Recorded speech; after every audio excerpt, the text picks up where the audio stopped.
Welcome two triple profit analytics weekly stock market view dated 29th June. ഇന്ന് നമ്മൾ cover ചെയ്യുന്നത് July 1 മുതൽ 5 വരെയുള്ള വീക്കാണ്. ജൂൺ മാസം വളരെ നല്ല രീതിയിൽ മാർക്കറ്റ് ക്ലോസ് ചെയ്തിരിക്കുകയാണ്. നിഫ്റ്റി കഴിഞ്ഞ വീക്കിൽ ഫ്രൈഡേയിൽ വീണ്ടും ഒരു പുതിയ ഉയരമായിട്ടുള്ള 24,174 ടെസ്റ്റ് ചെയ്തതിന് ശേഷമാണ് നിഫ്റ്റി ക്ലോസ് ചെയ്തിരിക്കുന്നത്. ഇതിന് മുമ്പുള്ള പ്രീവിയസ് വീക്കിൽ 23,667 എന്നുള്ളൊരു ലൈഫ് ടൈം ഹൈ ആണ് സെറ്റ് ചെയ്തിരുന്നത്. പക്ഷേ ഈ വീക്കിൽ വീണ്ടും അതിന് മുകളിലേക്ക്, അതും എസ്പെഷ്യലി നമുക്ക് 24,000 മുകളിൽ നിഫ്റ്റി മൂവ് ചെയ്യുന്നത് നമ്മൾ കാണുകയുണ്ടായി. എന്തായാലും മാർക്കറ്റ് വളരെ സ്ട്രോങ് ആയിട്ട് തന്നെയാണ് മുന്നോട്ട് പോയിക്കൊണ്ടിരിക്കുന്നത്. അതുപോലെ സെൻസെക്സിൻ്റെ ചാർട്ടാണ് നമ്മളിപ്പോൾ കാണുന്നത്. സെൻസെക്സും 79,671 എന്നുള്ള ഒരു പുതിയ ലൈഫ് ടൈം ഹൈ കഴിഞ്ഞ വീക്കിൽ തന്നെ ടെസ്റ്റ് ചെയ്യുന്നത് നമ്മൾ കണ്ടു. അതിനുശേഷം 79,032 സെൻസെക്സും ക്ലോസ് ചെയ്തിരിക്കുന്നത്. അതുപോലെ നിഫ്റ്റിയുടെ മിഡ് ക്യാപ്പ് ഇൻഡെക്സ് നോക്കുകയാണെങ്കിൽ നമുക്ക് കാണാൻ സാധിക്കും ക്ലോസ് ചെയ്തിരിക്കുന്നത് 55,736 നിഫ്റ്റിയുടെ മിഡ് ക്യാപ്പ് ഇൻഡെക്സും ഒരു കൺസോളിഡേഷൻ്റെ മോഡിലൂടെ തന്നെയാണ് പോയിക്കൊണ്ടിരിക്കുന്നത് നമുക്ക് കാണാം. അതുപോലെ നിഫ്റ്റിയുടെ സ്മോൾ ക്യാപ്പ് ഇൻഡെക്സ് നമുക്ക് കാണാം ഒരു 18,317 ലെവലിലാണ് ക്ലോസ് ചെയ്തിരിക്കുന്നത് നമുക്ക് കാണാൻ സാധിക്കും. എന്തായാലും സ്മോൾ ക്യാപ്പ് ഇൻഡെക്സും ഒരു കൺസോളിഡേഷൻ്റെ മോഡിലൂടെ തന്നെയാണ് കടന്നു പോയിക്കൊണ്ടിരിക്കുന്നത്. കഴിഞ്ഞ വീക്കിൽ മാർക്കറ്റ് ഓൾമോസ്റ്റ് എല്ലാ ദിവസവും പുതിയ ഉയരങ്ങൾ കുറിച്ചുകൊണ്ട് തന്നെയാണ് മുന്നോട്ട് പോയിക്കൊണ്ടിരുന്നത്. അതിനൊരു പ്രധാനപ്പെട്ട കാരണം റിലയൻസ് ഇൻഡസ്ട്രീസ്, ഇൻഡെക്സിലെ ഏറ്റവും ഹെവി വെയിറ്റ് ആയിട്ടുള്ള റിലയൻസ് ഇൻഡസ്ട്രീസ് വളരെ നല്ല രീതിയിൽ അപ്വേർഡ് മൂവ്മെൻറ്റ് നടത്തുന്നുണ്ടായിരുന്നു. കഴിഞ്ഞ വീക്കിൽ തന്നെ റിലയൻസ് ഒരു 7.63% മൂവ് ചെയ്യുകയുണ്ടായി. നമുക്ക് റിലയൻസിൻ്റെ ചാർട്ടാണ് നമ്മളിപ്പോൾ കാണുന്നത്. അതിൽ കാണാം നിഫ്റ്റി റിലയൻസ് കഴിഞ്ഞ വീക്കിൽ 3,162 എന്നുള്ളൊരു പുതിയൊരു ലൈഫ് ടൈം ഹൈ ടെസ്റ്റ് ചെയ്തതിന് ശേഷം 3,130 ക്ലോസ് ചെയ്തിരിക്കുന്നത്. എന്തായാലും ഇൻഡെക്സിൻ്റെ അതുപോലെ തന്നെ സെൻസെക്സിൻ്റെയും കഴിഞ്ഞ വീക്കിൽ ഈ പുതിയൊരു ലൈഫ് ടൈം ഹൈ കുറിച്ചുകൊണ്ടുള്ള റാലിക്ക് ഒരു പ്രധാനപ്പെട്ട കാരണമായത് റിലയൻസിലുണ്ടായ ഒരു മൂവ്മെൻ്റാണ് നമുക്ക് കാണാൻ സാധിക്കും. അതുപോലെ നമ്മൾ അദാനി ഗ്രൂപ്പ് ACCനെയും അതുപോലെ നമ്മൾ കണ്ടു അംബുജ സിമൻസിനെയും ഷാങ്കി ഇൻഡസ്ട്രീസിനെയും ഒക്കെ ടേക്ക് ഓവർ ചെയ്തുകൊണ്ട് സിമെൻറ്റ് ഇൻഡസ്ട്രിയിൽ ഒരു ലീഡർഷിപ്പ് പൊസിഷനിലേക്ക് വരാനായിട്ട് ശ്രമിക്കുന്നത് നമ്മൾ കാണുകയുണ്ടായില്ല. അപ്പോൾ അതിനെ കൗണ്ടർ ചെയ്തുകൊണ്ട് നമുക്കറിയാം കുമാരമംഗലം ബിർല ഗ്രൂപ്പിൻ്റെ അവരുടെ ബേസിക് ആയിട്ടുള്ള കമ്പനിയാണ് അൾട്രാടെക് ആണ് ഇന്ത്യയിലെ ഏറ്റവും ലീഡിംഗ് ആയിട്ടുള്ള സിമെൻറ്റ് മാനുഫാക്ചറിങ് കമ്പനി. അവർ കഴിഞ്ഞ ആഴ്ചയിൽ സൗത്ത് ഇന്ത്യയിലെ ഒരു പ്രധാനപ്പെട്ട കമ്പനിയായിട്ടുള്ള ഇന്ത്യ സിമെൻസിൻ്റെ 23% സ്റ്റേക്ക് എടുത്തുകൊണ്ട് കഴിഞ്ഞ വീക്കിൽ ഒരു അനൗൺസ്മെൻറ്റ് വരികയുണ്ടായി. അത് എന്തായാലും കൂടുതൽ സിമെൻറ്റ് ഇൻഡസ്ട്രിയിൽ ഇവർ തമ്മിലുള്ള അദാനിയും അതുപോലെ തന്നെ ബിർളയും തമ്മിലുള്ള കോമ്പറ്റീഷനാണ് കാണിക്കുന്നത്. രണ്ടുപേരും ലീഡർഷിപ്പ് പൊസിഷന് വേണ്ടിയിട്ട് കോമ്പീറ്റ് ചെയ്തുകൊണ്ടിരിക്കുകയാണ്. അൾട്രാടെക് എന്തായാലും അടുത്ത 2027 മാർച്ച് ആകുമ്പോഴേക്കും 200 മില്യൺ ടൺസ് എന്നുള്ളൊരു കപ്പാസിറ്റിയിലേക്ക് അച്ചീവ് ചെയ്യാനാണ് ശ്രമിക്കുക എന്നുണ്ടെങ്കിൽ അദാനി സിമെൻറ്റ് 140 മില്യൺ ടൺ മാർക്കാണ് 2029 ആകുമ്പോഴേക്കും എത്താനായിട്ട് ടാർഗറ്റ് ചെയ്തുകൊണ്ട് മുന്നോട്ട് പോയിക്കൊണ്ടിരിക്കുന്നത്. ഏതായാലും ഇനിയും നമുക്ക് സിമെൻറ്റ് ഇൻഡസ്ട്രീസിൽ സിമെൻറ്റ് കമ്പനികളിൽ ഇനിയും ടേക്ക് ഓവറിൻ്റെ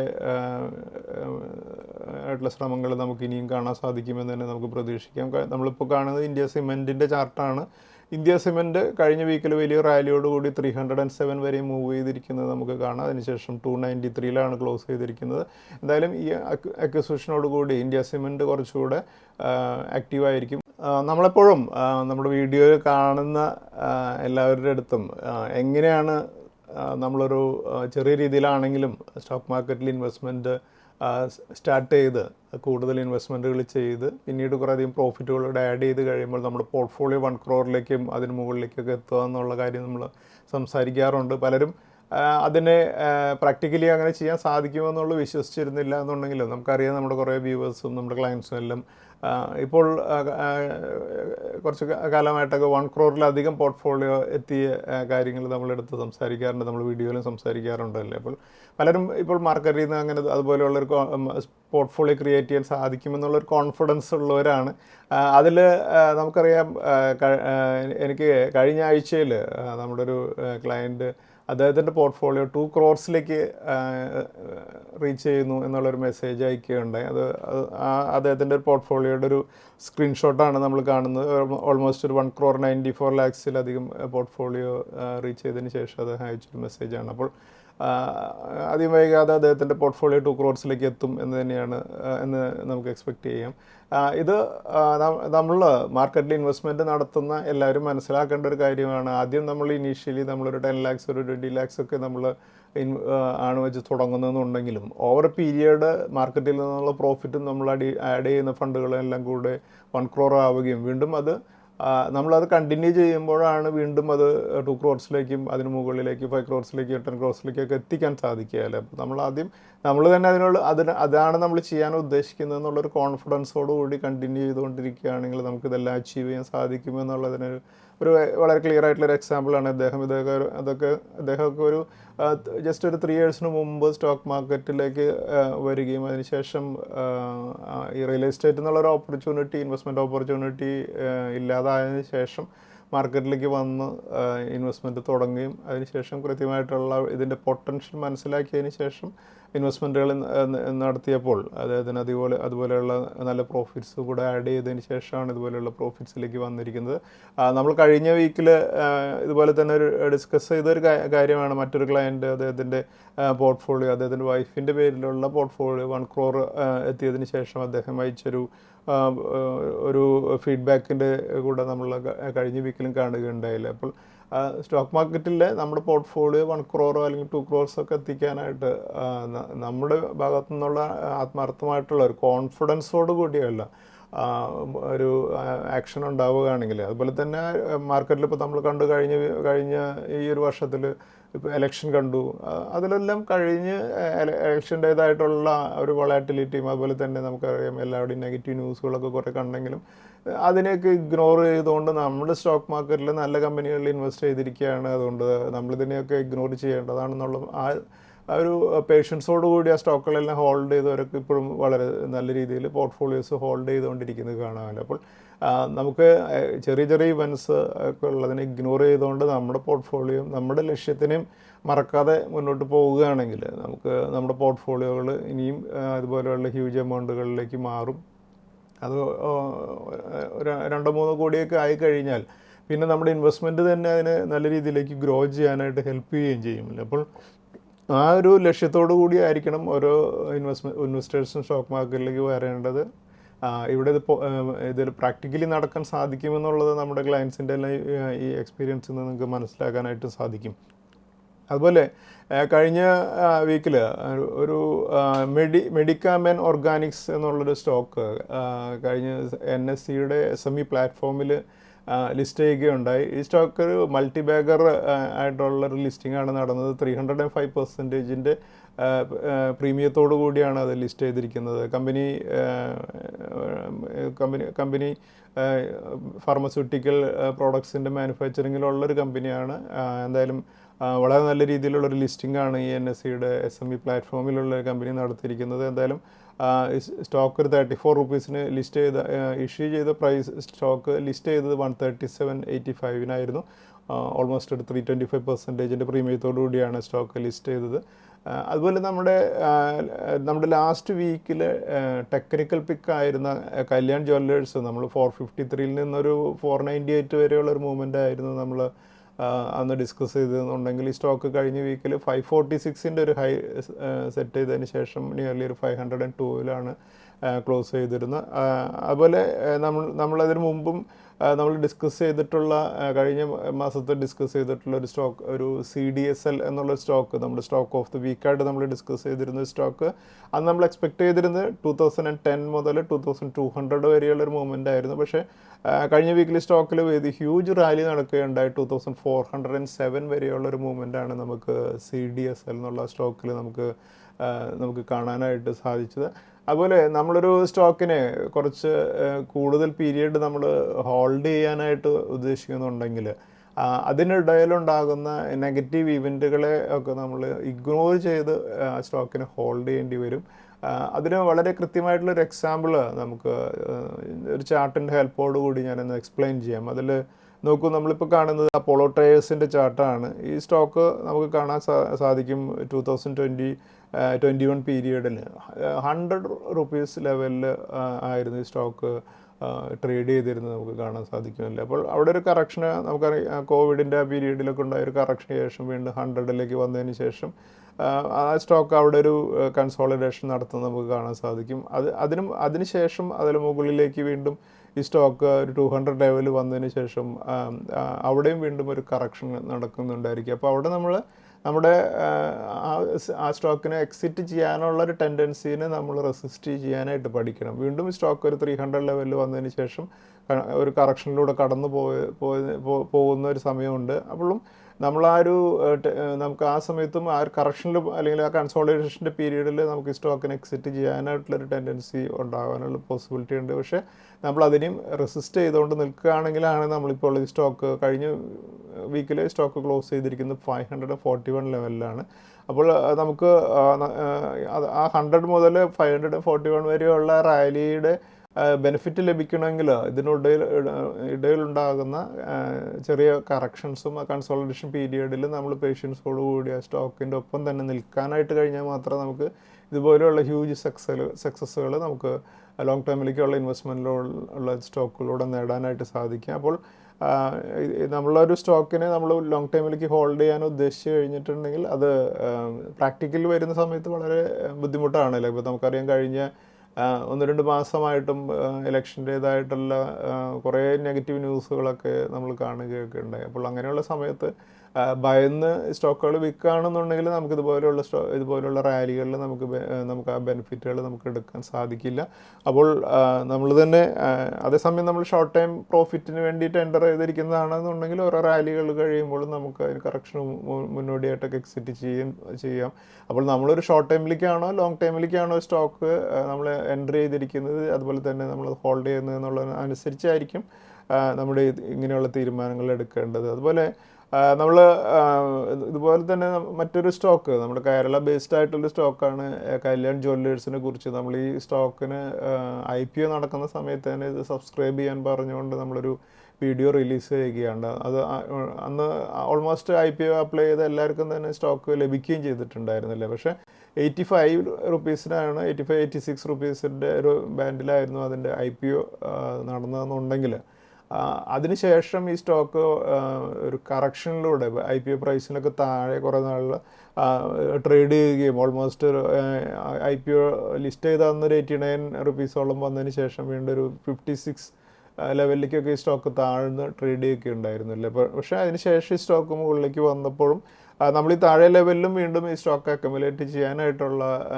കാര്യം നമ്മൾ ഈ വീഡിയോയിലൂടെയൊക്കെ നമ്മൾ ഡിസ്കസ് ചെയ്തിരുന്നതാണ്. പക്ഷേ നമുക്ക് കാണാം, ഈ സ്റ്റോക്ക് ഒരു 100 ലെവലിൽ മുകളിലേക്ക് മൂവ് ചെയ്തതിന് ശേഷം ഈ സ്റ്റോക്ക് കഴിഞ്ഞ വീക്കിൽ 546 എന്നുള്ളൊരു പുതിയൊരു ലൈഫ് ടൈം ഹൈ ടെസ്റ്റ് ചെയ്തിരിക്കുന്നത് നമുക്ക് കാണാൻ സാധിക്കില്ല. അപ്പോൾ ഒരു ഹ്യൂജ് റാലി നമുക്കൊരു കേരള ബേസ്ഡ് ആയിട്ടുള്ള ഒരു നമുക്ക് കാണാൻ സാധിച്ചു. ഓൾമോസ്റ്റ് IPO പ്രൈസിന് IPO ഹോൾഡ് ചെയ്യുന്ന കുറേയധികം ക്ലയൻസ് നമ്മളത് റെക്കമെൻഡ് ചെയ്തതിന് ശേഷം ലഭിച്ചത് കയ്യിലുള്ളവർ നമ്മുടെ അടുത്ത് പലപ്പോഴും താങ്ക്സ് പറഞ്ഞുകൊണ്ട് മെസ്സേജുകളൊക്കെ അയക്കാറുണ്ട്. അപ്പോൾ ഈ സ്റ്റോക്ക് 546ലേക്ക് മൂവ് ചെയ്തപ്പോൾ നമുക്കറിയാം, കഴിഞ്ഞ ജസ്റ്റ് 3 ഇയേഴ്സിൽ ഈ സ്റ്റോക്ക് 542% മൂവ് ചെയ്തതല്ലേ. അപ്പോൾ ഇതുപോലെയുള്ള നമ്മൾ നല്ല സ്റ്റോക്കുകളെ ഐഡൻറ്റിഫൈ ചെയ്യുന്നത് നമ്മൾ വീഡിയോയിലൂടെയൊക്കെ നമ്മൾ റെക്കമെൻഡ് ചെയ്യുന്ന സ്റ്റോക്കുകളും ഇതുപോലെ ഹോൾഡ് ചെയ്യുകയാണെങ്കിൽ ഇതുപോലെയുള്ള റിട്ടേൺസ് നമുക്ക് ലഭിക്കും. അതുപോലെ തന്നെ കഴിഞ്ഞ വീക്കിൽ വളരെ ഇൻട്രസ്റ്റിംഗ് ആയിട്ടുള്ളൊരു കാര്യം ഉണ്ടായത്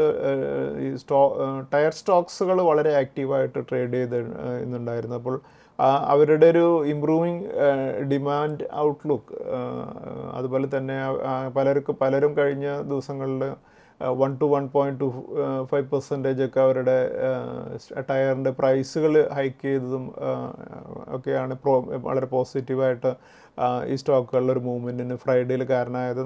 നമ്മൾക്കിപ്പോൾ കാണുന്നത് സിയാറ്റ് എന്നുള്ള കമ്പനിയുടെ ഒരു മേജറായിട്ടുള്ള ടയർ മാനുഫാക്ചറിങ് കമ്പനിയാണ് സിയാറ്റിൻ്റെ പ്രൈസ് 9% ആണ് ഫ്രൈഡേയിൽ അപ്പോഴ് മൂവ് ചെയ്തത്.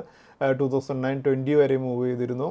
അതുപോലെ മറ്റൊരു സ്റ്റോക്ക് നമ്മളിപ്പോൾ കാണുന്ന ചാർട്ട് അപ്പോളോ ടയേഴ്സിൻ്റെ ആണ്. അപ്പോളോ ടയേഴ്സ് ഫ്രൈഡേയിൽ മാത്രം 5% അപ്പോഴ് മൂവ് ചെയ്ത് 547 വരെ മൂവ് ചെയ്യുകയുണ്ടായി. അപ്പോളോ ടയേഴ്സും ഒരു മൂവ്മെൻറ്റിൽ തന്നെയാണ്. അതുപോലെ JK ടയർ ഫ്രൈഡേയിൽ ഒരു 9% അപ്പോഴ് മൂവ്മെൻറ്റ് നടത്തി 434 ലെവലിലാണ് ക്ലോസ് ചെയ്തത്. എന്തായാലും ഈ മൂന്ന് ടയർ കമ്പനികളും JK ടയറും സിയാറ്റും അതുപോലെ അപ്പോളോ ടയേഴ്സും, ഈ 3 കമ്പനികളും ഈ ഡിമാൻഡ് ഔട്ട്ലുക്ക് ബെറ്റർ ആകും എന്നുള്ള എക്സ്പെക്റ്റേഷനിൽ വരും ദിവസങ്ങളിൽ വളരെ നല്ല രീതിയിൽ പെർഫോം ചെയ്യാൻ പോസിബിലിറ്റി ഉള്ള കമ്പനികളാണ്. കോവിഡിന് ശേഷം കോവിഡിൻ്റെ പീരീഡിലാണ് നമ്മൾ മാർക്കറ്റ് കറക്ഷനിൽ മോർ ദാൻ 100% ഒക്കെ പ്രോഫിറ്റ് കിട്ടാവുന്ന രീതിയിലുള്ള സ്റ്റോക്കുകൾ നമ്മളൊരു ഡയമണ്ട് പിക്സ് എന്നുള്ള രീതിയിൽ ഡയമണ്ട് പിക്സ് സീരീസ് എന്നുള്ളൊരു സീരീസ് തന്നെ തുടങ്ങിയതല്ലേ. അപ്പോൾ അതിൽ നമുക്കറിയാം ഓൾമോസ്റ്റ് ഒരു 25 റെക്കമെൻഡേഷൻസോളം നമ്മൾ റിലീസ് ചെയ്തിട്ടുണ്ട്. ഇപ്പോൾ അതിൽ കഴിഞ്ഞ മാസമൊക്കെ നമ്മൾ ടാർഗറ്റ് അച്ചീവ് ചെയ്ത സ്റ്റോക്കുകളിൽ ഏറ്റവും പ്രധാനപ്പെട്ടതായിരുന്നു ഞങ്ങളുടെ ഡയമണ്ട് പിക്ക് 12 ആയിരുന്നു മോസ്റ്റിപ്പ് ടെക്നോളജീസ് എന്നുള്ള സ്റ്റോക്ക്. നമുക്ക് മോസ്റ്റിപ്പിൻ്റെ ചാർട്ടാണ് നമ്മളിപ്പോൾ കാണുന്നത്. ഈ സ്റ്റോക്കിൽ നമ്മൾ ജസ്റ്റ് 65 ലെവലിലായിരുന്നു നമ്മൾ എൻ്റർ ചെയ്തിരുന്നത്. അതിനുശേഷം ഈ സ്റ്റോക്ക് 320 ലെവലിലേക്കൊക്കെ ഒരു മൂവ്മെൻറ്റ് വന്നപ്പോൾ നമുക്ക് കാണാം ഈ സ്റ്റോക്കിലൊരു 392% റാലിയാണ് നമുക്ക് ലഭിച്ചത്. പല ക്ലയൻസും ഇപ്പോഴും ഈ സ്റ്റോക്ക് കോസ്റ്റ് ഫ്രീ പോർഷനായിട്ടുള്ള സ്റ്റോക്കുകൾ ഇപ്പോഴും ഹോൾഡ് ചെയ്യുന്നുണ്ട്. അതുപോലെ നമ്മൾ ടൈം ടെക്നോപ്ലാസ്റ്റ് എന്നുള്ള സ്റ്റോക്ക് ഞങ്ങൾ എൻ്റർ ചെയ്തിരുന്നത് 80 ലെവലിലായിരുന്നു. ഈ സ്റ്റോക്ക് 345 ലെവലിലേക്കുള്ള ഒരു റാലി നടത്തിയപ്പോൾ നമുക്കൊരു 331%ഓളം ഈ സ്റ്റോക്കിലും നമുക്ക് കഴിഞ്ഞ മാസം ഈ സ്റ്റോക്ക് ഇതുപോലെയുള്ള റാലി നടത്തിയപ്പോൾ ഒരു പ്രോഫിറ്റിലേക്ക് എത്തുകയുണ്ടായി. അതുപോലെ നമ്മുടെ കഴിഞ്ഞ വീക്കിൽ ഞങ്ങൾ ഡയമണ്ട് പിക്ക് 18 റെക്കമെൻഡ് ചെയ്തിരുന്ന ഗബ്രിയൽ എന്നുള്ള സ്റ്റോക്ക് ഒരു 517 എന്നുള്ളൊരു പുതിയൊരു ലൈഫ് ടൈം ഹൈ സെറ്റ് ചെയ്തപ്പോൾ ഞങ്ങൾക്ക് ആ സ്റ്റോക്കിൽ ഒരു 88%ഓളം പ്രോഫിറ്റ് ആയതിനു ശേഷമാണ് ആ സ്റ്റോക്ക് ഞങ്ങൾ ഹോൾഡ് ചെയ്തത്. ഇപ്പോഴും അതിൽ പ്രോഫിറ്റ് ബുക്ക് ചെയ്തിട്ടില്ല. ഇപ്പോഴും ഞങ്ങൾ ആ സ്റ്റോക്കിൽ എൻ്റർ ചെയ്തിരുന്നത് ഒരു 275 ലെവലിലാണ്. 517-ലെത്തിയപ്പോൾ ഒരു 88%-ൻ്റെ പ്രോഫിറ്റോടുകൂടിയാണ് ഞങ്ങൾ ഗബ്രിയലും ഹോൾഡ് ചെയ്തുകൊണ്ടിരിക്കുന്നത്. അപ്പോൾ ഇതുപോലെ നമ്മുടെ വളരെ നല്ല രീതിയിലുള്ള ഡയമണ്ട് പിക്കുകളിൽ പ്രോഫിറ്റ് നേടിയ കുറേയധികം പേരുണ്ട്. ഈ ഗബ്രിയലിൻ്റെ പ്രോഫിറ്റ് നേടിയതിന് ശേഷം കുറച്ച് അധികം പേര് നമുക്ക് അവരുടെ എക്സ്പീരിയൻസ് നമുക്ക് ഫീഡ്ബാക്കായിട്ട് അയച്ചു തരികയുണ്ടായി. നമുക്ക് ആ ഫീഡ്ബാക്കുകളിൽ നിന്നും ചില ഇത് നോക്കാം. ഒരു വോയിസ് ആയിട്ട് നമുക്കൊരു ക്ലയൻറ്റ് നമുക്ക് അയച്ചൊരു ഫീഡ്ബാക്ക് നമുക്കൊന്ന് നോക്കാം. Hi sir, good morning. എൻ്റെ പേര് പ്രതീഷ് എന്നാണ്. ഞാനൊരു 2 വർഷത്തോളം സാറിൻ്റെ വീഡിയോ കണ്ടതിന് ശേഷമാണ് ഡയമണ്ട് 18 സബ്സ്ക്രൈബ് ചെയ്യുന്നത്. അതിൽ സബ്സ്ക്രൈബ് ചെയ്യുമ്പോൾ വളരെയധികം പേടിയായിരുന്നു. കാരണം എല്ലാവരും യൂട്യൂബിൽ കൂടി ഈ സബ്സ്ക്രിപ്ഷൻ തന്ന് പറ്റിക്കുന്ന ഇതൊക്കെ കഥകൾ കേൾക്കുന്നതുകൊണ്ട് വളരെയധികം പേടിയായിരുന്നു. പിന്നെ ഒരു ദിവസം ധൈര്യപ്പെട്ട് ഫണ്ടിട്ട് സബ്സ്ക്രൈബ് ചെയ്യാണ് ചെയ്തത്. സബ്സ്ക്രൈബ് ചെയ്ത് ഫസ്റ്റത്തെ ദിവസത്തെ ആ ബൈയിങ് പവറിൽ തന്നെ എനിക്കത് സാറിൻ്റെ ക്വാളിറ്റി മനസ്സിലായി. കാരണം എനിക്ക് അന്ന് അത് ബൈ ചെയ്യാൻ പറ്റിയത് 283-ലായിരുന്നു. 275 ആണ് സാറ് പറഞ്ഞെങ്കിലും ബൈയിങ്ങിൻ്റെ ഭയങ്കര ബൈയിങ് പവർ ആയ കാരണം നമുക്കത് എടുക്കാൻ ഇത്തിരി മുകളിലോട്ട് പോയിരുന്നു. 283 5 ലക്ഷത്തിനാണ് ഞാൻ വാങ്ങിച്ചത്. അതിൻ്റെ ഇടയിൽ ഡിപ്പുകൾ വന്നെങ്കിലും കറക്റ്റ് ആ ഡിപ്പിൻ്റെ ടൈമിൽ സാറിൻ്റെ വീഡിയോയിൽ ഹോൾഡ് ചെയ്യാം എന്നുള്ള ആ വാക്കുകളിൽ നമുക്ക് ധൈര്യം ഉണ്ടായി. ഇപ്പം അത്യാവശ്യം 4 ലക്ഷത്തിന് മുകളിൽ പ്രോഫിറ്റിൽ റൺ ചെയ്തുകൊണ്ടിരിക്കുന്നു. ഞാൻ വിചാരിച്ചതിനേക്കാളും സാറാ മേടിക്കുന്ന പേയ്മെൻറ്റിൻ്റെ ക്വാളിറ്റി സാറിൻ്റെ സ്റ്റോക്കുകൾക്ക് ഉണ്ട്. അപ്പോൾ അത് പൂർണ്ണമായിട്ട് സംതൃപ്തനാണ്. അതൊന്നും പറയാനില്ല. ഞാൻ ഡയമണ്ട് 19 സബ്സ്ക്രൈബ് ചെയ്തിട്ടുണ്ട്, സ്റ്റിൽ ഹോൾഡിംഗ് ആണ്. അപ്പോൾ ഇത് ഏകദേശം ഒരു 10 മാസമായിട്ടുള്ളൂ. അപ്പോഴത്തേക്ക് നമുക്ക് ഇത്രയും ഒരു നേട്ടം കിട്ടി. അപ്പം പിന്നെ അധികം വൈകാണ്ട് പ്രോഫിറ്റ് ബുക്ക് ചെയ്യാൻ പറ്റുമെന്ന് പ്രതീക്ഷിക്കുന്നു. അപ്പോൾ okay sir, thank you.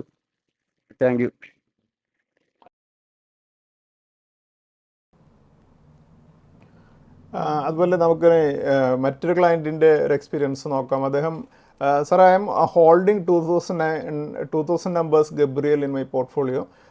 Invested amount 285.39 അദ്ദേഹം ഇൻവെസ്റ്റ് ചെയ്തത്. അപ്പോൾ 2000 എന്ന് പറയുമ്പോൾ 5,70,781 ആണ് അദ്ദേഹം ഇൻവെസ്റ്റ് ചെയ്ത എമൗണ്ട്. കറണ്ട് സ്റ്റാറ്റസ് 482 ആണ്. കറണ്ട് മാർക്കറ്റ് പ്രൈസിൽ 2000 ഷെയർസിൻ്റെ വാല്യൂ വരുന്നത് 9,64,000 ആണ്. അപ്പോൾ അദ്ദേഹത്തിൻ്റെ ഇപ്പോഴത്തെ കറണ്ട് നോഷണലായിട്ടുള്ള പ്രോഫിറ്റ് 3,93,219 ആണ്. I am a regular viewer of your weekly videos, which gives confidence in investing, and now I have subscribed on Diamond Pick 18, 19 and 20. Thanks Sajishar and entire team. Appreciate your excellent efforts in stock selection. അതുപോലെ മറ്റൊരു ക്ലയൻറ്റിൻ്റെ ഒരു feedback കൂടെ നമുക്ക് നോക്കാം. Dear Sajish sir and AAA team, I should start with a big thank you to you and your team. I started following your YouTube channel a couple of years ago and I'm a regular follower since then. However, I should say I was a bit skeptical while subscribing to the Diamond Pick 18 and was lacking the confidence, but the time has proven otherwise. The style of your stock picking is fascinating, especially at the lower levels when others are staying out of it, and many brokers were rating a sell for Diamond Pick 18 at that time, at the launch time. However, when we are nearing the targets in less than a year, now many of the brokerages are recommending the same stock even with the same targets. My investments are not very high in this, and my entry was also slightly above the recommended price at average price of 295 with a quantity 3,000. Having all my skepticism cleared, I am looking forward for the targets achievement and beyond.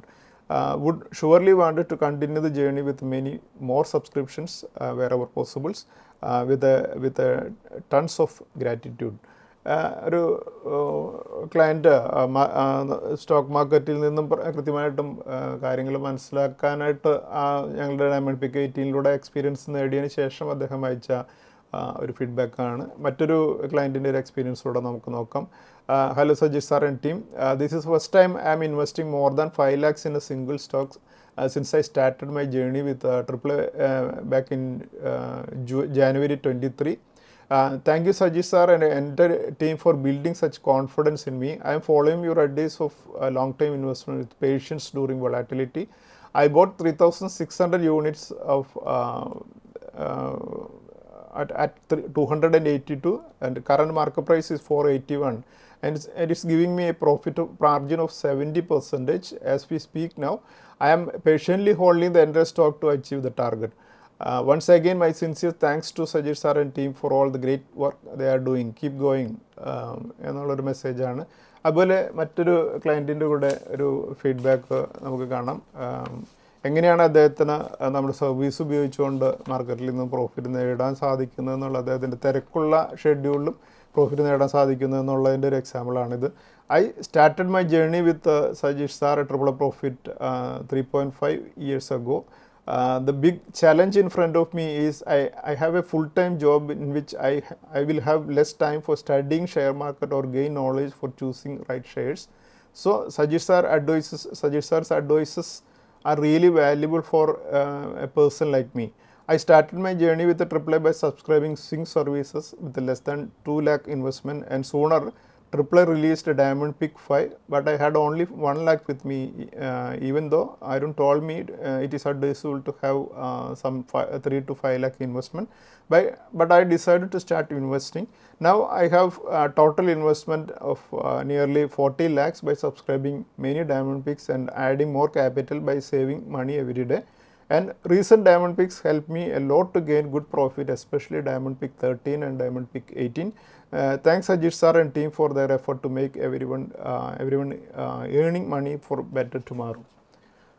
ഇതുപോലെയുള്ള വളരെ നല്ല എക്സാമ്പിൾസോട് കൂടി കുറേയധികം ക്ലയൻസിന് നമുക്ക് profit നേടിക്കൊടുക്കാനായിട്ട് നമ്മുടെ diamond പിക്കായിട്ടുള്ള ഈ Gabriel എന്നുള്ള ഈ ലേറ്റസ്റ്റ് ആയിട്ടുള്ള ഒരു പിക്കിലൂടെ സാധിച്ചിട്ടുണ്ട്. അതുപോലെ നമ്മൾ ഞങ്ങളുടെ ഏറ്റവും ന്യൂ ഡയമണ്ട് പിക്കായിട്ടുള്ള ഡയമണ്ട് പിക്ക് 23 ഞങ്ങൾ കഴിഞ്ഞ വീക്കിൽ റിലീസ് ചെയ്തിട്ടുണ്ട്. ഈ സ്റ്റോക്ക് ഇപ്പോഴും നമ്മുടെ ബൈയിങ് റേഞ്ചിൽ തന്നെയാണ്. ഡയമണ്ട് പിക്ക് 23 ഇനിയും സബ്സ്ക്രൈബ് ചെയ്തിട്ടില്ലാത്തവർക്ക് ഈ സ്റ്റോക്ക് അടുത്താഴ്ചയിലും സബ്സ്ക്രൈബ് ചെയ്യുകയും പോർട്ട്ഫോളിയോയിലേക്ക് ആഡ് ചെയ്യുകയും ചെയ്യാവുന്നതാണ്. നമുക്കിനി കഴിഞ്ഞ വീക്കിൽ നമ്മുടെ ടാർഗറ്റ്സ് അച്ചീവ് ചെയ്ത സ്വിംഗ് ഡെലിവറി റെക്കമെൻഡേഷൻസിൻ്റെ ഡീറ്റെയിൽസ് ഒന്ന് നോക്കാം. കഴിഞ്ഞ വീക്കിൽ റോട്ടോപോംസ് എന്നുള്ള സ്റ്റോക്ക് ഞങ്ങൾ 425 ലെവലിലായിരുന്നു എൻ്റർ ചെയ്തിരുന്നത്. ഈ സ്റ്റോക്ക് 530 ലെവലിലെത്തിയപ്പോൾ ഞങ്ങളുടെ ഫസ്റ്റ് ടാർഗറ്റ് അച്ചീവ് ചെയ്തപ്പോൾ ഒരു 13% പ്രോഫിറ്റ് റോട്ടോപംപ്സിൽ അച്ചീവ് ചെയ്യാനായിട്ട് സാധിച്ചു. അതുപോലെ ഹൈക്കാൽ എന്നുള്ള സ്റ്റോക്ക് ഞങ്ങൾ 300 ലെവലിലായിരുന്നു റെക്കമെൻഡ് ചെയ്തിരുന്നത്. 345 സ്റ്റോക്ക് ഞങ്ങൾ ടാർഗറ്റ് അച്ചീവ് ചെയ്തപ്പോൾ ഒരു 15% പ്രോഫിറ്റ് ബുക്ക് ചെയ്യാനായിട്ട് ഞങ്ങൾക്ക് സാധിച്ചു. അതുപോലെ ചമ്പൽ ഫെർട്ടിലൈസേഴ്സ് ഞങ്ങൾ 460 ലെവലിലായിരുന്നു എൻ്റർ ചെയ്തിരുന്നത്. 530 ലെവലിൽ ഞങ്ങൾ പ്രോഫിറ്റ് ബുക്ക് ചെയ്തപ്പോൾ ഒരു 15% പ്രോഫിറ്റ് ബുക്ക് ചെയ്യാനായിട്ട് ഞങ്ങൾക്ക് ചമ്പൽ ഫെർട്ടിലൈസേഴ്സിൽ സാധിച്ചു. അതുപോലെ ദീപക് ഫെർട്ടിലൈസേഴ്സ് 615 ലെവലിൽ എൻ്റർ ചെയ്ത് 695 ഞങ്ങൾ പ്രോഫിറ്റ് ബുക്ക് ചെയ്തപ്പോൾ ഒരു 13% പ്രോഫിറ്റ് ബുക്ക് ചെയ്യാനായിട്ട് നമുക്ക് സാധിച്ചു. അതുപോലെ LG എക്യുപ്മെൻറ്റ്സ് 570 ലെവലിൽ എൻ്റർ ചെയ്തതിന് ശേഷം 715 ലെവലിൽ നമ്മൾ പ്രോഫിറ്റ് ബുക്ക് ചെയ്തപ്പോൾ 25% പ്രോഫിറ്റ് ബുക്ക് ചെയ്യാനായിട്ട് നമുക്ക് സാധിച്ചു. അതുപോലെ ഞങ്ങളുടെ ട്രിപ്പിൾ വെൽത്ത് ബിൽഡർ പാക്ക് എന്നുള്ള റെക്കമെൻഡേഷൻസിൽ പാരസ് ഡിഫൻസ് എന്നുള്ള സ്റ്റോക്ക് ഞങ്ങൾ 765 എൻ്റർ ചെയ്തതിന് ശേഷം 1225 ലെവലിൽ ഞങ്ങൾ പ്രോഫിറ്റ് ബുക്ക് ചെയ്തപ്പോൾ ഒരു 60% പ്രോഫിറ്റ് ഞങ്ങൾക്ക് ബുക്ക് ചെയ്യാനായിട്ട് പാരസ് ഡിഫൻസിൽ സാധിക്കുകയുണ്ടായി. അതുപോലെ അനന്തരാജ് എന്നുള്ള ഞങ്ങളുടെ സ്വിംഗ് ഡെലിവറി റെക്കമെൻഡേഷൻ ഞങ്ങൾ 375 എൻ്റർ ചെയ്ത് 425 പ്രോഫിറ്റ് ബുക്ക് ചെയ്തപ്പോൾ ഒരു 13% പ്രോഫിറ്റ് ബുക്ക് ചെയ്യാനായിട്ട് സാധിച്ചു. അതുപോലെ ഏഷ്യാന ഹൗസിംഗ് എന്നുള്ള ട്രിപ്പിൾ വെൽത്ത് ബിൽഡർ പാക്കിൽ ഞങ്ങൾ 305 എൻ്റർ ചെയ്ത് 430 ലെവലിൽ ഞങ്ങൾ പ്രോഫിറ്റ് ബുക്ക് ചെയ്തപ്പോൾ ഒരു 41% പ്രോഫിറ്റ് ബുക്ക് ചെയ്യാനും ഞങ്ങൾക്ക് സാധിക്കുകയുണ്ടായി. അതുപോലെ നമുക്കിനി കഴിഞ്ഞ വീക്കിൽ ബെസ്റ്റ് പെർഫോമിംഗ് സ്റ്റോക്കുകൾ ഏതൊക്കെയായിരുന്നു എന്ന് നോക്കാം. ഈ സ്റ്റോക്കുകൾ ഇന്ത്യ സിമൻസ് 25% ഉയർന്നാണ് ക്ലോസ് ചെയ്തത്. അതുപോലെ Bombay Burma trading corporations 24%, ടിറ്റാഗ്രാഫ് rail 24% ഉയർന്നും, Raymond 21% ഉയർന്നും, root mobile 20% ഉയർന്നും, garden reach ship builders and engineers 19% ഉയർന്നും, Amara Raja energy and mobility 18% ഉയർന്നും, Hitachi energy 17% ഉയർന്നും, CDSL 17% ഉയർന്നും, 361 warm limited 16% ഉയർന്നും, Kalyan Jewellers 16% ഉയർന്നും, craftsman automation 14% ഉയർന്നും, സിയാറ്റ് 13% ഉയർന്നും, amber enterprises 13% ഉയർന്നും, Cholamandalam financial holdings 12% ഉയർന്നാണ് close ചെയ്തത്. എന്തായാലും ഈ സ്റ്റോക്കുകളെല്ലാം നല്ല രീതിയിൽ perform ചെയ്യും അടുത്ത ആഴ്ചയിലും എന്ന് തന്നെയാണ് നമുക്ക് എക്സ്പെക്റ്റ് ചെയ്യാവുന്നത്. അതുകൊണ്ട് ഈ സ്റ്റോക്കുകളും നമ്മുടെ വാച്ച് ലിസ്റ്റിൽ കീപ്പ് ചെയ്യാവുന്നതാണ്. അതുപോലെ നമുക്ക് കഴിഞ്ഞ വീക്കിൽ 4 ഇൻസ്റ്റിറ്റ്യൂഷൻസിൻ്റെ ഡാറ്റ നോക്കാം. നമുക്ക് ഈ ഡാറ്റയിൽ നമുക്ക് കാണാൻ സാധിക്കും 4 ഇൻസ്റ്റിറ്റ്യൂഷൻസ് കഴിഞ്ഞ വീക്കിൽ 4622.2 ക്രോർസിൻ്റെ ബയേഴ്സ് ആയിരുന്നു. അതുപോലെ ഡൊമസ്റ്റിക് ഇൻസ്റ്റിറ്റ്യൂഷൻസും 7186.2 ക്രോർസിൻ്റെ ബയേഴ്സ് ആയിരുന്നു എന്നുള്ളത് നമുക്ക് ഇതിൽ നിന്ന് കാണാൻ സാധിക്കും. അടുത്തത് നമുക്കിനി നിഫ്റ്റിയുടെ അനാലിസിസിലേക്ക് കടക്കാം. നമ്മളിപ്പോൾ കാണുന്നത് നിഫ്റ്റിയുടെ കഴിഞ്ഞ വീക്കിലെ ട്രേഡിംഗ് പാറ്റേൺ ആണ്. 21st ജൂണിന് നിഫ്റ്റി ക്ലോസ് ചെയ്തിരുന്നത് 23,501 24th ജൂണിൽ നിഫ്റ്റി 36 പോയിൻറ്റ്സ് ഉയർന്നും, 25th ജൂണിൽ 183 പോയിൻറ്റ്സ് ഉയർന്നും, 26th ജൂണിൽ 147 പോയിൻറ്റ്സ് ഉയർന്നും, 27th ജൂണിൽ 175 പോയിൻറ്റ്സ് ഉയർന്നും, 28th ജൂണിൽ 33 പോയിൻറ്റ്സ് താഴ്ന്നുമാണ് ക്ലോസ് ചെയ്തത്. എന്തായാലും നിഫ്റ്റി കഴിഞ്ഞ വീക്കിൽ 509 പോയിൻറ്റ്സിൻ്റെ വലിയൊരു ഹ്യൂജ് റാലിയാണ് നടത്തിയിരിക്കുന്നത് നമുക്ക് കാണാൻ സാധിക്കും. അതുപോലെ നിഫ്റ്റിയുടെ മന്ത്ലി ചാർട്ടിൽ നമുക്ക് കാണാം ജൂൺ മന്തിൽ ലാസ്റ്റ് ട്രേഡിംഗ് ഡേ ആയിരുന്നു ഫ്രൈഡേ. അപ്പോൾ നമുക്ക് ജൂൺ മന്തിൽ 1479 പോയിൻറ്റ്സിൻ്റെ വലിയൊരു റാലിയാണ് നമ്മൾ ജൂൺ മന്തിൽ കണ്ടത് നമുക്ക് കാണാൻ സാധിക്കും. അപ്പോൾ ഇലക്ഷൻ റിസൾട്ടിന് ശേഷം നമ്മൾ എക്സ്പെക്റ്റ് ചെയ്തതുപോലെ തന്നെ നിഫ്റ്റി വീണ്ടും 24,000 മുകളിലേക്ക് മൂവ് ചെയ്യും എന്നുള്ളൊരു എക്സ്പെക്റ്റേഷനാണ് നമ്മൾ ഇലക്ഷന് മുന്നോടിയായിട്ടാണ് നമ്മുടെ വീഡിയോയിൽ ഡിസ്കസ് ചെയ്യാറുള്ളത്. എന്തായാലും മെയ് മന്തിൽ ഒരു 74 പോയിൻറ്റ്സ് താഴ്ന്നൊരു കൺസോളിഡേഷന് ശേഷം ജൂൺ മന്തിൽ വളരെ ക്ലിയർ ആയിട്ടുള്ള ഒരു ബ്രേക്കൗട്ടോടുകൂടി 1479 പോയിൻറ്റ്സ് ആണ് ജൂൺ മന്തിൽ റാലി നടത്തിയിട്ടുള്ളത്. ജൂലൈ മന്തിലും ബജറ്റ് എക്സ്പെക്ടേഷനോട് ഒക്കെ അനുബന്ധിച്ച് വീണ്ടും നിഫ്റ്റി 25,000 ലെവലിലേക്കുള്ള ഒരു മൂവ്മെൻറ്റോടുകൂടിയായിരിക്കും ട്രേഡ് ചെയ്യുക എന്നുള്ളത് തന്നെയാണ് നമുക്ക് എക്സ്പെക്റ്റ് ചെയ്യാവുന്നത്. അതുപോലെ നിഫ്റ്റിയുടെ വീക്ക്ലി ചാർട്ടാണ് നമ്മളിപ്പോൾ കാണുന്നത്. നിഫ്റ്റിയുടെ 200 DMA വരുന്നത് 21,439 100 DMA വരുന്നത് 22,482 50 DMA വരുന്നത് 22,801 20 DMA വരുന്നത് 23,322 അതുപോലെ നിഫ്റ്റിയുടെ ഡെയിലി ചാർട്ടിൽ പ്രധാനപ്പെട്ട സപ്പോർട്ട് റെസിസ്റ്റൻസ് ലെവലുകൾ നോക്കുമ്പോൾ നിഫ്റ്റിയുടെ പിവറ്റ് പോയിന്റ് ആയിരിക്കുക 23,844 അതിന് മുകളിൽ റെസിസ്റ്റൻസ് ലെവലുകളായിരിക്കുക 24,339 24,668 25,029 26,047 എന്നീ ലെവൽസ് ആയിരിക്കും. അതേസമയം 23,844 താഴെ സപ്പോർട്ട് ലെവലുകളായിരിക്കുക 23,515 23,155 22,691 22,136 20,262 എന്നീ ലെവൽസ് ആയിരിക്കും. അതുപോലെ നെക്സ്റ്റ് വീക്കിലേക്ക് ഒരു ട്രേഡിംഗ് റേഞ്ച് ഫിക്സ് ചെയ്യുമ്പോൾ അപ്പർ റേഞ്ച് 24,668 ലോവർ റേഞ്ച് 23,155 ആയിരിക്കും. പിവറ്റ് പോയിന്റ് ആയിട്ട് നിൽക്കുക 23,844 ആയിരിക്കും. അടുത്തായി നമുക്കിനി നെക്സ്റ്റ് വീക്കിലെ ഇൻവെസ്റ്റ്മെൻറ്റ് സ്ട്രാറ്റജീസിലേക്ക് കടക്കാം. നമ്മുടെ ഈ വീക്കിലെ സ്റ്റോക്ക് ഓഫ് ദി വീക്കായിട്ട് നമ്മളിന്ന് ഡിസ്കസ് ചെയ്യുന്നത് GMR എയർപോർട്ട്സ് ഇൻഫ്രാസ്ട്രക്ചറാണ്. ഈ സ്റ്റോക്ക് കഴിഞ്ഞ വീക്കിൽ ക്ലോസ് ചെയ്തിരിക്കുന്നത് 97 ലെവലിലാണ്. ഈ സ്റ്റോക്കിന് നമുക്ക് ഈ 97 മുകളിൽ നമുക്ക് എക്സ്പെക്റ്റ് ചെയ്യാവുന്ന ഒരു റെസിസ്റ്റൻസ് 107 ആണ്. അപ്പോൾ നമ്മുടെ ഈ വീക്കിലെ stock of the week GMR airports ആണ്. അതുപോലെ നമ്മുടെ ട്രിപ്പിൾ ടെക്നിക്കൽ പിക്കായിട്ട് നമ്മൾ ഇന്ന് ഡിസ്കസ് ചെയ്യുന്നത് മണപ്പുറം ഫിനാൻസ് ആണ്. ഈ സ്റ്റോക്ക് കഴിഞ്ഞ വീക്കിൽ ഒരു ബ്രേക്കൗട്ടോടുകൂടി 208 ലെവലിലാണ് ക്ലോസ് ചെയ്തിരിക്കുന്നത്. ഈ സ്റ്റോക്കിന് നമുക്ക് എക്സ്പെക്റ്റ് ചെയ്യാവുന്ന അടുത്തൊരു റെസിസ്റ്റൻസ് ലെവൽ 230 ആണ്. അതുകൊണ്ട് നമ്മുടെ ട്രിപ്പിൾ ടെക്നിക്കൽ പിക്ക് മണപ്പുറം ഫിനാൻസ് ആണ്. അതുപോലെ നമ്മുടെ ഈ വീക്കിലെ സ്റ്റോക്സ് വിത്ത് ടെക്നിക്കൽ ബ്രേക്കൗട്ട് ഏതൊക്കെയാണെന്ന് നോക്കാം. ഈ സ്റ്റോക്കുകൾ Suven pharma, Praj industries, Chambal fed, Exide, അതുപോലെ തന്നെ ഉഷ മാർട്ടിൻ എന്ന സ്റ്റോക്കുകളാണ്. ഈ സ്റ്റോക്കുകളും നമ്മുടെ വാച്ച് ലിസ്റ്റിൽ നെക്സ്റ്റ് വീക്കിലും കീപ്പ് ചെയ്യേണ്ട സ്റ്റോക്കുകളാണ്. Thank you. സെബി നൽകുന്ന രജിസ്ട്രേഷനും നിസം സർട്ടിഫിക്കേഷനും റിസർച്ച് അനലിസ്റ്റിൻ്റെ പ്രകടനത്തിന് ഒരു ഉറപ്പും നൽകുന്നില്ല. സെക്യൂരിറ്റീസ് മാർക്കറ്റുകളിലെ നിക്ഷേപം നഷ്ടസാധ്യതകൾക്ക് വിധേയമാണ്. നിക്ഷേപിക്കുന്നതിന് മുമ്പ് ബന്ധപ്പെട്ട എല്ലാ രേഖകളും ശ്രദ്ധാപൂർവം വായിക്കുക. ഇന്ന് ഉദ്ധരിച്ച സെക്യൂരിറ്റികൾ ഉദാഹരണങ്ങൾ മാത്രമാണ്, റെക്കമെൻഡേഷൻസ് അല്ല.